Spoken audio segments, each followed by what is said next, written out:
We straight away move on to the next session, which is the security panel.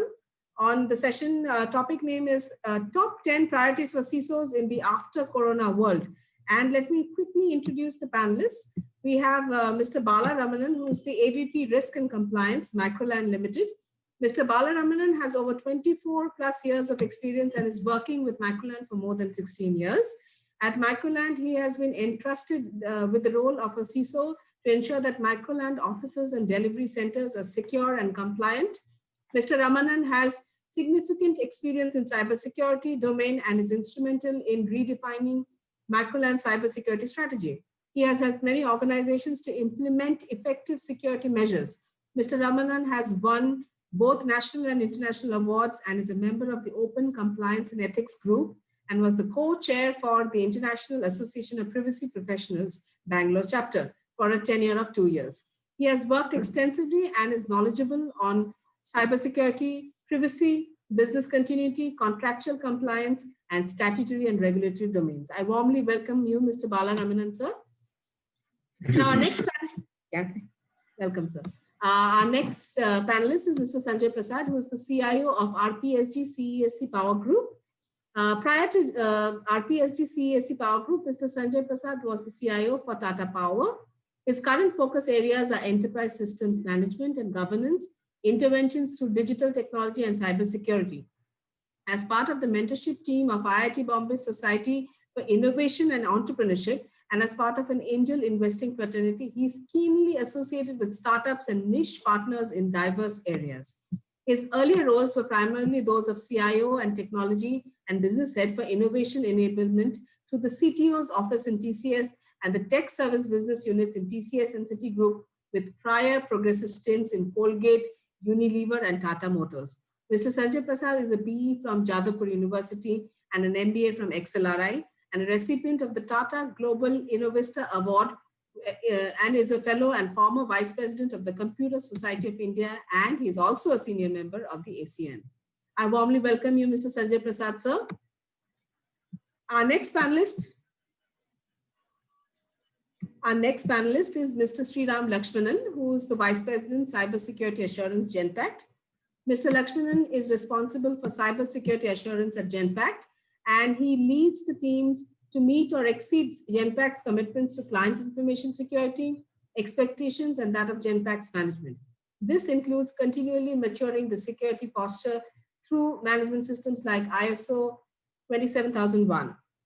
He has over 20 years of experience in reputed organizations like United Health Group, Citigroup, and EXL, and a prior entrepreneurial stint in IT. Mr. Lakshmanan holds a bachelor's degree in computer science from Delhi University, a postgraduate business management diploma from AIMA Delhi, and he also holds the CISM and the CISA certifications, and is a high trust certificate security practitioner and an ISO 27001 lead auditor and implementer. I warmly welcome you, Mr. Sriram Lakshmanan, sir. And the chairperson for the session is Mr. Mohan Bhatt, who is the MD and co-founder of ACOP Systems Private Limited. Mr. Bhatt has more than 22 years of experience in enterprise and SMB product solution designing and sales. He heads the sales division at ACOPS. His decade-long experience in secure remote access application delivery and network security has enabled ACOPS to deliver quality solutions to enterprise customers.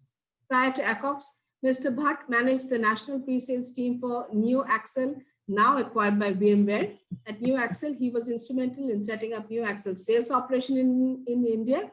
Before NeoAxle, he was the head of operations for North India in vFortress Network Security Private Limited.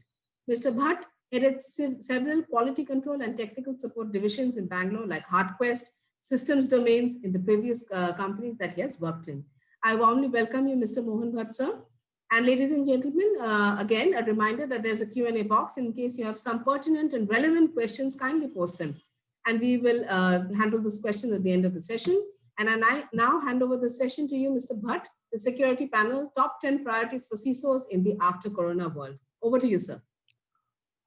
Thank you, Ms. Rakhi. And good afternoon, everyone. Good evening, everyone. It's an honor to be actually with people here with long-standing experience with respect to the IT and with respect to security. It's an honor to be with Mr. Bala, and it's an honor to be with Mr. Sanjay and with Mr. Sriram here. And I, first of all, welcome you all for this discussion. And thanks to all the people who are watching the show. And as it is rightly been identified, we are going to discuss on the 10 top priority things for a CISO to look into. So in the COVID situation, it's been a new situation for all. Before the COVID situation, there were two set of operations which were there all over the world. The world was separated into developed countries and developing countries. But none of the developed countries or developing countries ever imagined a COVID environment. A COVID was new for all.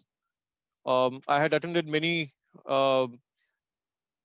presentations last year. I've attended many discussions last year. The premium organizations all over the world, till the last moment, was not actually aware a COVID can come and what is the outcome of a COVID. People had discussed on few things, but yes, COVID was never there. So with the eminent panel, what we have here, so I would like a starting note from Mr. Bala for the 10 priorities which has been there so that we can set the precedence for the entire panel. Thanks, Mohan. Thank you, everyone. Thank you, Infocom. I don't think anybody, any organization in the world would have actually claimed that they were prepared for a COVID kind of a scenario. True. While we talk about business continuity and man-made disaster, natural disaster, and we talk about pandemics, I think most of them would have planned more from a geo-position point of view, which is like maybe a city, not even a country they would have imagined. But COVID took the entire world by surprise, and phase by phase, still it's continuing. And it has posed various kind of challenges across different types of industries. I mean, service, manufacturing, you name it. I mean, it has been very different. The most challenging job, I think, while the healthcare industry is working on it, the defenders are, more from technology standpoint, are the CISOs. And it becomes very pertinent because the scale of cyber threats have increased at least about a zillion times. I mean, when there was so much of cyber threats and attacks which were happening when we were working within the facility, just imagine a situation when everybody is working from home, home Wi-Fi routers, access point, and there's absolutely no control over the kind of endpoint they can use. And it's a huge challenge, and the kind of dimension it has unraveled. It took the entire world by surprise. I mean, that is something I don't think any of them would have actually anticipated. I would wait for more questions to come, but the perspective is yes. It doesn't make a difference between developed or undeveloped countries. The situation is very same at both the states of the coin. Sure. Yeah, that's true. There's nothing called developed or developing countries with respect to a post-COVID environment. It's all same, and it's an opportunity for all CISOs and CIOs to actually look into it for innovation and for future roadmaps. So, Mr. Sriram, it's your take on how is the situation like? Yeah, I mean, the world couldn't have, or maybe could have avoided this to learn and implement the things we did, right? But the element here is, I think, learning from it and continuing to improve on stuff. But probably the most important element there would be people safety, and I think that's probably less often said in forums. And I thought it would be important to reflect. All of this is important. People's lives are important, and therefore making them work at their home securely is probably the most important element that at least we went with from our thinking standpoint. And yes, therefore, the cost of implementing security technologies at the endpoint comes at a price. And how much can you implement, and therefore how much in the post-COVID era, when this is likely to be the new normal of work across the world, literally, how will that pan out? And I think the connected element there is we have the privilege to serve customers across several industries and verticals. Who would have thought banking would have been possible through remote working situations? We grew up going to the branch, and then internet banking came, and now it is internet banking. It's at somebody's home, literally. So those are some of the things that we ponder over and see how do we get the best bang for the buck as we implement these security technologies and controls while people are safe. Yeah, thanks a lot, Mr. Sanjay. You've been a CIO for long, and always the IT budgets were always screened by the CFO. And in the COVID situation, it is IT actually which took forward the company's operations. And without the IT, COVID would have been disastrous for everyone. And CISOs are being given more prominence now to ensure that whatever operations are going on, the security has been taken care of. So it's a new world here. So how do you look into it from the CISO or CIO point of view? So first, let me thank Infocom for inviting me to this event. And it was indeed the previous session on servant leadership was probably a thread that all of us can carry forward, even in a post-COVID situation. So just to give in a little bit of context with respect to, while everybody faced the COVID situation, since the panelists and yourself are not from Kolkata, we actually experienced a double whammy during that period of lockdown. We had a super cyclone which hit us, which probably in terms of speed was said that we hadn't experienced it for the last 100 plus years. And that led to a lot of disruption. And electricity being the highest, or the simplest denominator between all functions, whether in office or in your personal life, also got affected. So we also had to tide over that situation.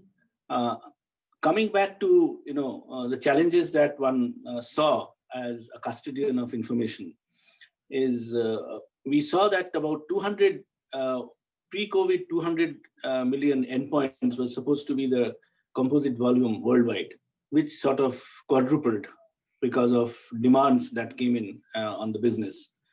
And with that, a lot of challenges also came in with respect to false positives being created within the system. So you had a set of information security practitioners who were now not able to handle these volumes. So they were a fatigued lot. So that is one aspect that one needed to keep into account. Apart from that, in order to actually address the real threats, it was important that how you configured the tools in a pre-COVID scenario where you were slightly more relaxed than during this period also came into prominence. The second important fact, from a human perspective, was to remain engaged with all your, team members. Of course, the infrastructure and the security people were stretched maximum, but there were people who were at the back end whom you would normally not interact in this, stressed situation. You needed to keep them engaged, motivated, especially those who are working on, innovation and R&D projects. So to keep that, fire burning. So these were some of the human challenges that we faced. Of course, paramount was to address the multiplication of endpoints, especially in businesses which are away from the services world, which, when I say away from the services world, largely the brick and mortar business, which for whom work from home is more of a rare exception rather than making it, mainstream. Also important was in the business that I am in, a lot of work cannot be done work from home. The actual field repairs, where you need to actually put, the people on the ground, needs to happen. So we had to segment the workforce in such a way that which allowed maturity of numbers with respect to the type of role that was being performed. So it was not one rule of thumb that was being applied. Yes, it is, 75% or 25% that will be across the organization. So that was an important metric for which there was no prior formula. And that became also a challenge for us to work on. Of course, and now we have sort of understood the situation, and we can now talk about how things can move from a people, governance, and technology perspective as the session goes on. True. One of the things what I understand about the power is that the meters which are completely manual, you need people on the field to actually go to every place and collect the meter readings. But with the smart meters coming in, the smart meters can actually find out the meter readings in a remote area without actual man intervention into it. So when I look into the priorities, 10 priorities which is there, Mr. Sanjay has given 2 priorities. One is the infra which is needed from the end user point of view, that's the employee point of view. When we talk about work from home or when we talk about the post-COVID situation, Mumbai may have a better infra and the villages may not have a better infra. So if work from home or the post-COVID situation is there, electricity, internet will actually matter a lot. The second thing Mr. Sanjay actually has pointed out is automation of all the activities where manual intervention is not needed. So these 2 things can be considered as priorities among the 10 priorities which is there. So Mr. Bala, how do you look into a couple of priorities which can be looked by the CISOs as some of the important points for taking the post-COVID situation forward? I mean, I agree to what Sriram and Sanjay sir has said. The challenges are numerous, and every single geo and every single sector had a different kind of challenge to overcome with. Like he said by Sanjay sir that you need hands and feet on the ground to take care of certain things. So I can't generalize the priorities where with respect to kind of a sector or something like that. But overall, if you're going to look at a strategy, okay, when we looked at the security architecture, what is that was challenging from a business context that has to be ensured to get the continuity of the business to be at the maximum extent possible. Because come what may, the one good thing in the bad scenario was the entire world was reeling under COVID. It was not one part of it, so that the other side of the world had a different opinion about it. Therefore, everybody across the world were reeling, and they were able to, they were opening up, and they were able to accept what the other side of the table was talking about. So, therefore, it was easy to look into contracts. We were able to look into relaxing certain things, compliance postures, but not compromising the security posture. But the most important thing is strategy. As Sriram rightly said, at the endpoints, suddenly there is an overwhelming exposure on the endpoints, and people are connecting their laptops to the Wi-Fi hotspots at their home. Never in anybody's team or any CISO would have ever done that. One day, a day will come where they have to take care of the security of the home Wi-Fi. That's something which is nobody would ever thought about it. I mean, you have so many people at home, kids at home, other elderly people at home. They don't understand security, but what if they click any malicious link, download something, and therefore your endpoint gets compromised? So it becomes very pertinent that strategy needs to be looked from a holistic standpoint, and it needs to be looked from a business context and from where people are working. While the infra is very important, I have the infra, availability is there, but from a security standpoint, what are the technologies that can cohesively work together to give you a better security architecture? I mean, that is something which is very pertinent to every single business. I mean, there is no formula where I can say that take this and take A plus B and then that's it. No, you will be secured. I mean, if that was that easy, then everybody would be very secure in the world. The growing attempts are the growing threat vectors rather. There are 2 parts which is coming on the IoT or the industrial, OT part of it, and the other part is your phishing email from the IT part of it. So these are the major sources, and I think that would be a priority from my side.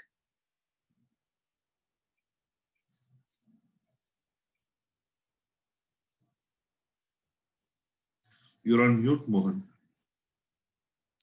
Yeah. So thank you. Mr. Sriram, what do you feel about the change in government regulations, the change in company needs? Earlier, work from home was not something which was a ask or not even accepted, right? But now there is a change in the company requirements. Employees are being asked to do critical activities from home.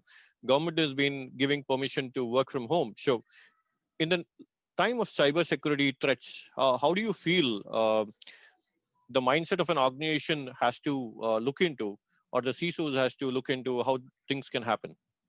Sure. I guess the most important element to remember is that information security objectives primarily have to make sure that the business objectives are met. And yes, they have to be met securely. So there is no disconnect I think we should have. The element, if the business is running, that's also things you have to, you'll have the energy and time to make things secure. So don't forget the core element of making the business and the lights on and business running. And in this scenario, when the business is running from people's homes, you would have, save the technology and the governance and those kind of control architectures that we spoke about. You alluded to the government side of the house and how that has been also enabled by allowing especially in the Indian context, where there were regulations with how SEZ units had to run and how licenses had to be applied for and certain governance and compliance norms have to be met. Those have been over the past, as the pandemic broke, of course, the government immediately, I think, stepped in to extend that part to several industry forums, to leverage that people could work from home, which they otherwise wouldn't have without filing for, I don't know, tons of paperwork and several crores of bank guarantee probably.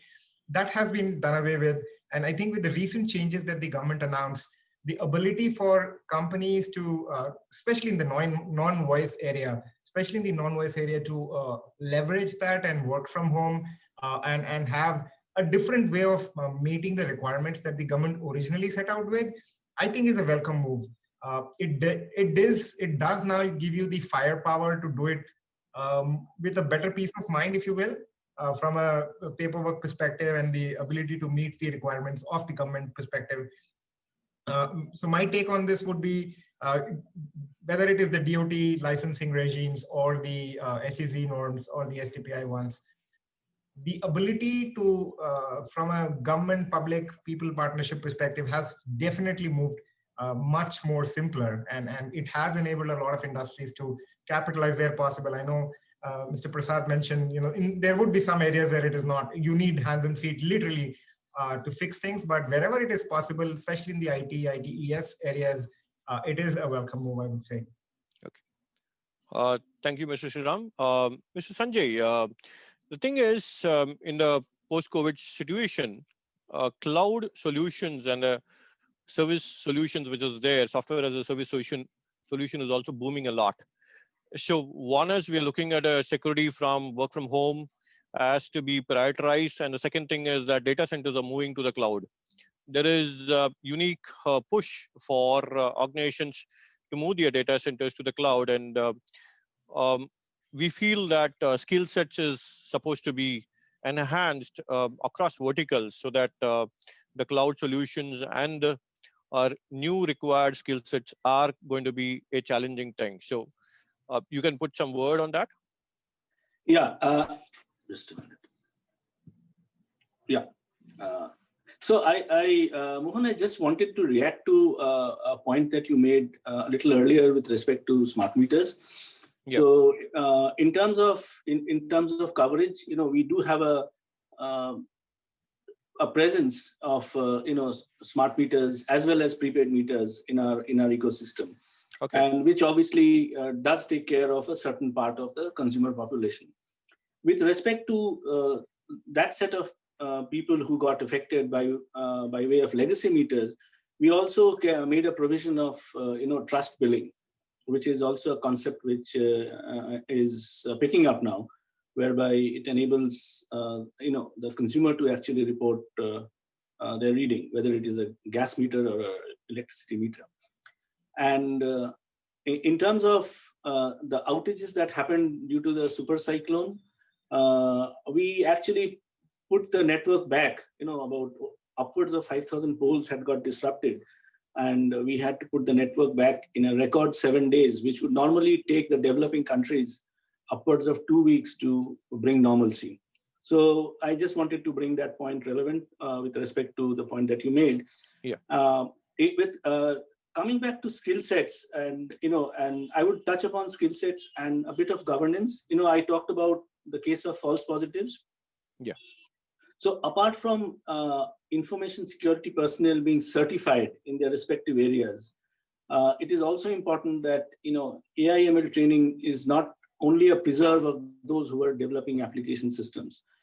In terms of eradicating those false positives, one needs to see the right AI/ML interventions that are required to make sure that you are actually working on the vectors which give you an outcome, instead of chasing all the mirages that come out of your alert reports logically. On the other hand, the hackers and the perpetrators are also one step ahead of you with respect to AI and ML intervention. So it's always a catch-up game that needs to happen. So this is an important area of mindset and training that needs to come for an IS professional. Apart from that, understanding the whole security orchestration, authentication, and response to work with your legacy SIM system is very, very important. It is just not it's just not something to say that I have implemented an SIM solution. What you do with that outcome of the data that comes out of that system, and to ensure that you have the right response in the right time, to make sure that the compromises are arrested well ahead of time. So these are two components which are a little in terms of technical as far as the IS professional is concerned. Apart from that, you talked about cloud. So it is no more on-premise, hybrid, just hybrid or just cloud. It can be a mixture. And even in terms of cloud, it can be a multi-tenanted cloud.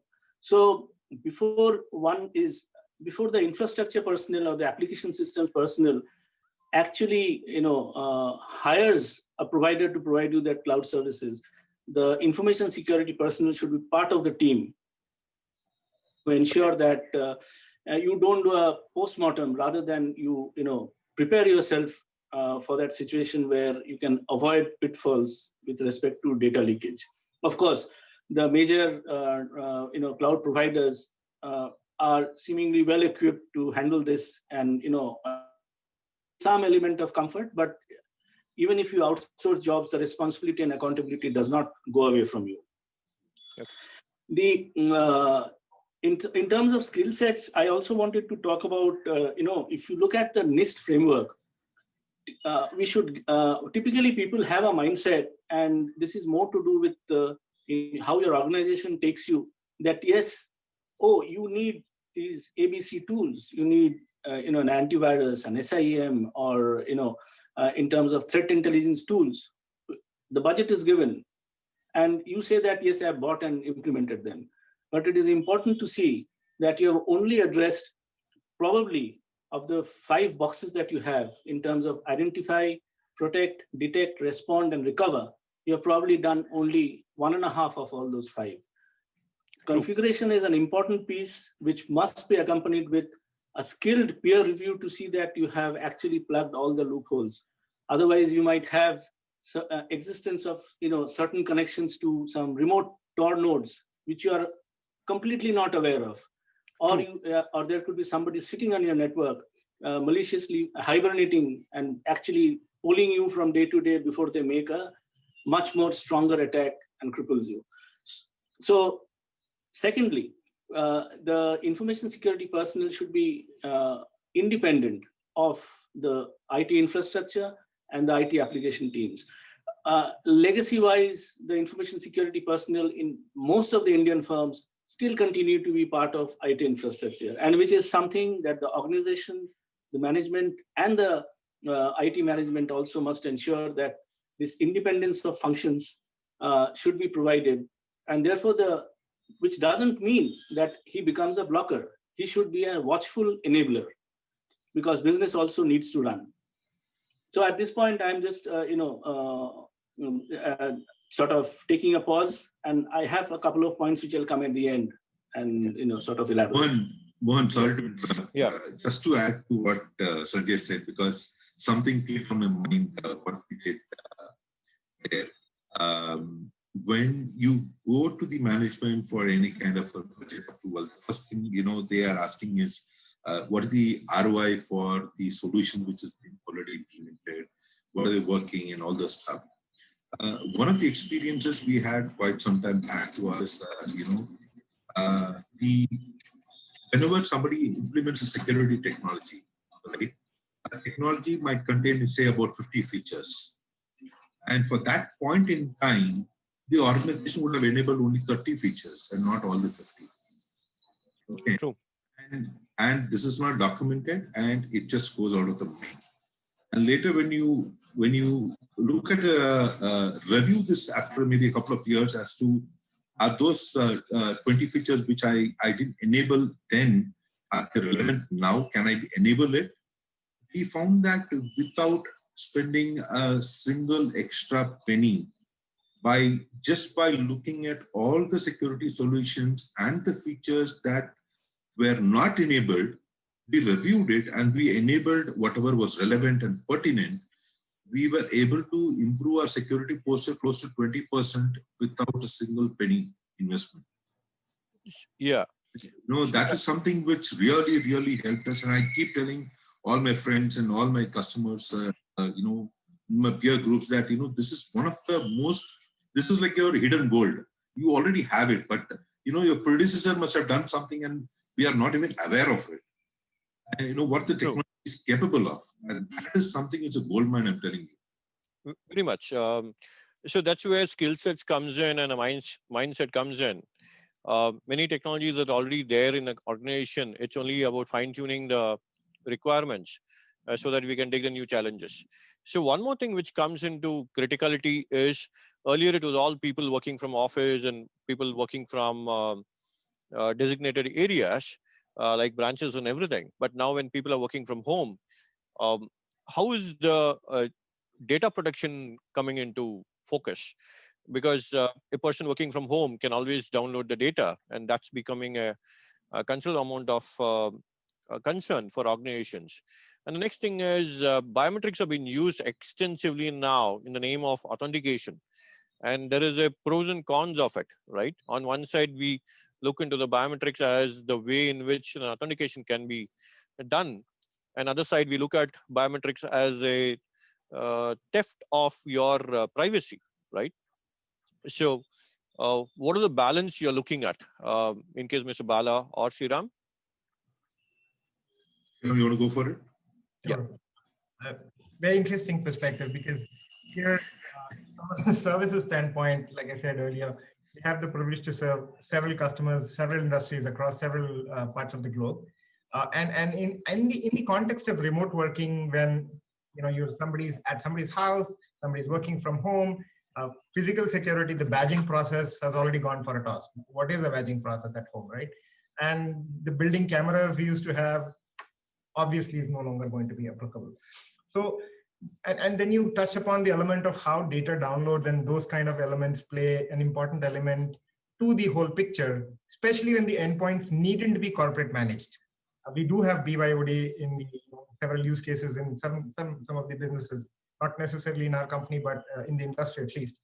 Now, in those situations, you would not even know where it is getting downloaded. So the element that we've tried to work through is and I think both of you, Bala and Sanjay, hit on an important point of making sure that what you have is secured. I know that the configuration management there, the security, ultimately it's foundationally it is nothing but common sense. You have to use what you already have and then build on it. So that was one element that I wanted to speak to. The second part is oftentimes we have to work with our customers. You can put all the padlocks in your building and your house, but what happens, the customer side is also equally important. And we've had situations where we had to work with our customers to, remember, they were also in this rapid response mode, and they did open up some things that they might not have done it in that sort of suboptimal mechanism in that time frame. So we did work with one of our customers to notify them, you have this problem, probably a gap that you might want to look at and fix immediately. Not only it saves us the trouble of, worrying about the download at our data points, but also endpoints, but also for you as a customer, because ultimately your data is important to you as well. So the baseline, the security, the configuration management, not just at the service provider end, but also the customer end.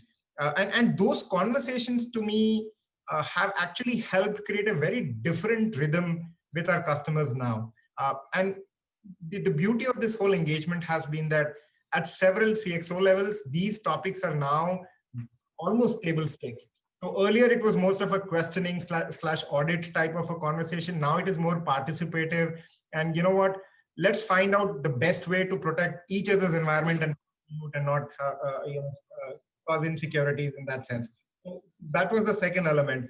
And I think the third element that you spoke to was probably on the biometric side. Leaving privacy topics aside for a later time conversation, there is this element of the right positioning of how this biometric can be used for A, authentication, B, for example, unauthorized movement behind you when somebody walks by or takes a look at your screen while you're working on, let's say, a credit card process and so on. All of these are important, can be done, but again, it is not a foolproof technology. You will need to make sure that you have the right boundaries of people process checks and the right communication to what it is really solving and not solving. So I would leave it at that, and I'd like Bala as well chime in. I will just add to what Sriram said. Yes, just one very important point here, because you don't know where your employee is working from. I mean, we don't know whether he's working from Starbucks or airport free Wi-Fi. You have no idea about it. I mean, as long as a person is online, yes, we think yes, the work is being done. Now the question is, I mean, privacy is a whole lot of different animal. We can deal with that later. But I'm going back to my basics. Whether you talk about security, data protection, I mean, different layers of it. It's the onions, the more the layers you peel, you get, the more layers you will see are yet to be opened up. So I rely on a very simple method, which is very commonsensical, which consists of 3 parameters, which is visibility, control, monitoring.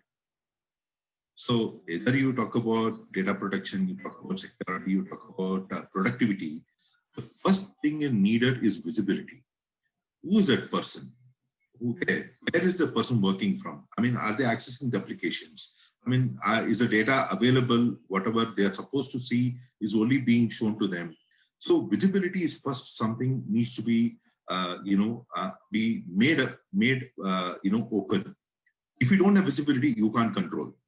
If you don't have control, you can't monitor whether the control is still working or not, because you don't know whether it's actually controlling or not. So you need this VCM concept, which is very important and very simple to apply anywhere in whatever process or policies which we want to look into it. So basic front is, as Sriram rightly said, the dynamics of the data protection completely differs. Like if you talk about in today's world, the next gen thought process, like if you talk about zero trust as a concept, zero trust as a concept was specified in 2010 by Forrester. Okay. And it has come now to 2020 for people to actually adopt zero trust. But whereas if you look at another concept which Sanjay was mentioning also was on the secure access service side, which is SASE, which is a concept which came up last year by Gartner. And today it is becoming, as a thinking process as to how you can align your security strategy in line with your zero trust and SASE model. So if you are going to bring zero trust principles inculcated within a SASE model for your business security architecture, I think your data protection, privacy, lot many things gets addressed out there.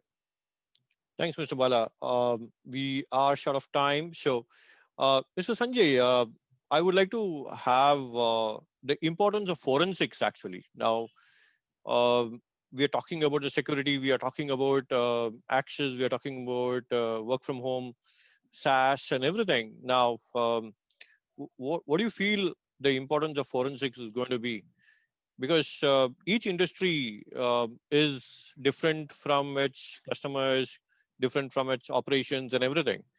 So because we're not going to work from office, it's going to be home, it's going to be resorts, or it's going to be public places. So how is forensic going to help? Yeah. You're on mute, sir. It's a tricky question, and let me put it in the model, so to say. So I would place it in the response and recover portion of the framework. And when I say recover, I mean if there is a breach, now whether it's a breach of an individual, doing a malified intention, or a set of hackers who have more than pure curiosity in mind. In those cases, as part of the framework, one needs to prepare oneself that forensic is a service that needs to be provisioned right in the beginning. Because when you try to avail of this service at a time when you are in deep soup, you will be also taken for a ride. So you need to plan for this basic, like you have retainers, you have to have a retainership of forensic service, which actually, and that's again, which Bala mentioned, if the question of ROI is asked, it's something that you need to pay. It's like your life insurance. You pay your premium, nothing happens, you move on to the next year. So this retainership is like a life insurance. You hope nothing will happen, but you still pay that. But if something were to happen, you then avail of the immediate, 4 or 5 days of that services at a cost which you have negotiated in normal times, and then look at the response to that situation going forward. Secondly, along with forensics, I would like to talk about cyber insurance, a very, very unattended point in our industry today, especially those who are from the manufacturing, sector and production sector with a lot of brick and mortar. They are highly underinsured with respect to cybersecurity. And therefore, it flips back on a governance mode that these respond and recover should actually be also in the limelight of the board. When you talk about the top 5 or top 10 risks for the organization, this is something which typically falls under the arm of finance and insurance. So if you suddenly go and tell them you're not insured adequately enough, who the hell are you to tell me? You do your boxes, you do your tools and tackles job. So this is something which is a very important point which we need to take care of. Very quickly, I will just talk about, since we talked about manufacturing and production, mostly we've sort of delved on information security on the IT side. There is a whole host of OT also as part of it, which are essentially for a sector like ours are the crown jewels. And therefore, while the information security practice within IT is very mature, they need to approach this with a shedding of ego, because otherwise this working together between IT and OT teams will forever become a challenge. That is one thing that one needs to address.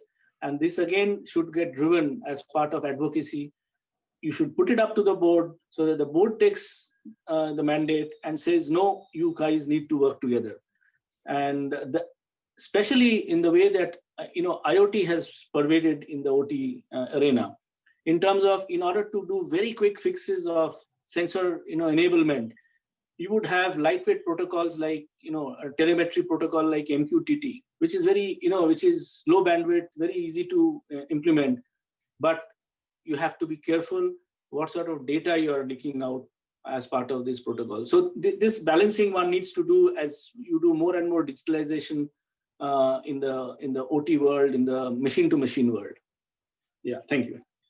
Thanks, Mr. Sanjay. In the last 45 minutes around, we covered up topic of infra on the customer employee end, automation of our operations so that IT can actually touch point on every activity. We looked into the government policies and the company policies which is getting changed. We looked into the mindset of people which has to be adapted. We are looking into the skill set of people who has to be upgraded. We're looking into SaaS and cloud becoming a prominent adoption, which has been there, and it has to be looked into from the security point of view. We looked into the data protection, which is supposed to be looked into by the CISOs. We looked into forensics and biometrics. We didn't get into too much of OSP. It will take long time to discuss that, but again, that's one more point to be looked into. And we were looking into cyber insurance, thanks to Mr. Sanjay to put it across. And we were looking into IoT.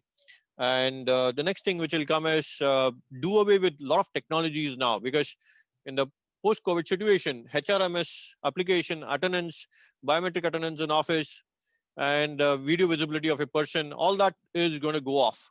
So huge amount of applications which were actually traditionally used are going to have end of its life now, right? So looking at the time, one thing what is very critical is the incident response, because all are going to work from home, all are going to work from their own place. How are we going to look into incident response? Because in the earlier time, anything happens, people join together, come to a conference room, and have a coffee together and discuss brainstorming sessions.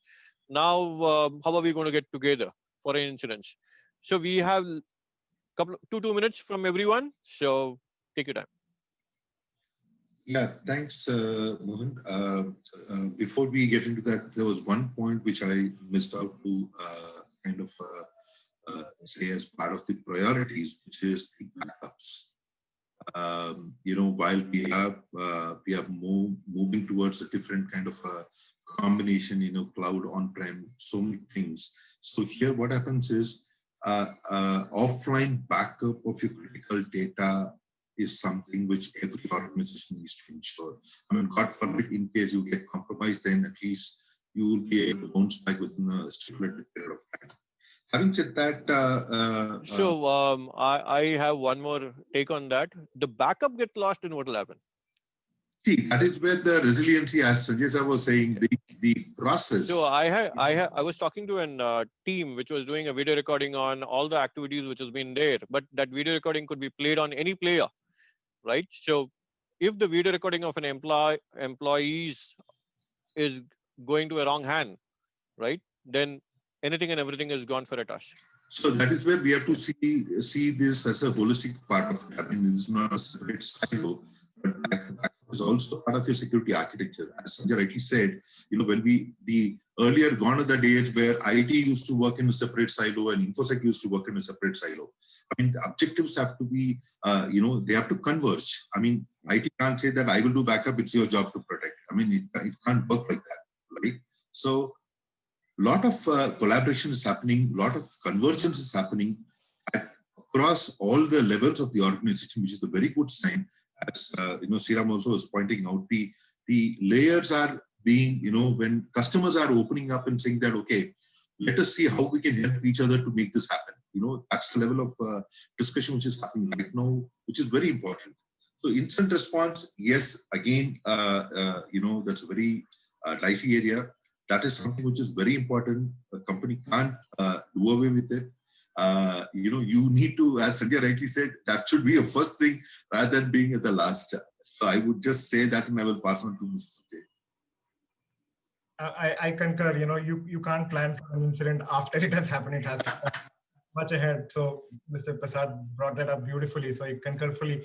I think the other element connected to the incident response process, I would also say, is how are we looking at the workforce in general and their, especially COVID and that kind of situation and their stress around that, and how does that play out is probably related to the insider threat of the story. And when you're under duress, you are likely to make bad decisions. And how do using technologies such as ML, AI, etc., you can predict some of those movements and hopefully prevent that before you need to get those retained the consultant in for the incident part. It's not going to be easy. It is remote. It is very, very diverse and very, very disparately set up environment. However, if you have the basics right, some of it, at least the containment part, could be done easily, especially if you use a cloud-based technology to deliver endpoints and the remote infrastructure. So at least you can chop that off while you do the investigation and require whatever forensic evidences you. Okay, sure. So I do want to thank the panel and the host, Mr. Bhatt, as well, for giving me the opportunity. Thanks to everyone. Thanks to Infocom for this opportunity. And a single line advice from Mr. Bala, Mr. Sriram, and Mr. Sanjay. Single line advice to all the people who are there watching on the CISO priorities. Be calm. This too shall pass. I go back to the statement which I said, visibility, control, and monitoring. Look into that, apply those principles, and adopt on baby steps, but be firm. Thanks. Mr. Sanjay, Sriram? Yeah, so I would say a message for the CISOs would be to be a 360 degrees watchful enabler. Mr. Sriram? I concur with what Bala said. Common sense usually wins the battle on most days. Stick to it and make sure that people around you are safe and you enable the business the best possible way you can securely. Yeah, thanks a lot. I make a statement here that there was developed and developing countries, but in the post-COVID area, at least in the IT forum, India will be a developed country.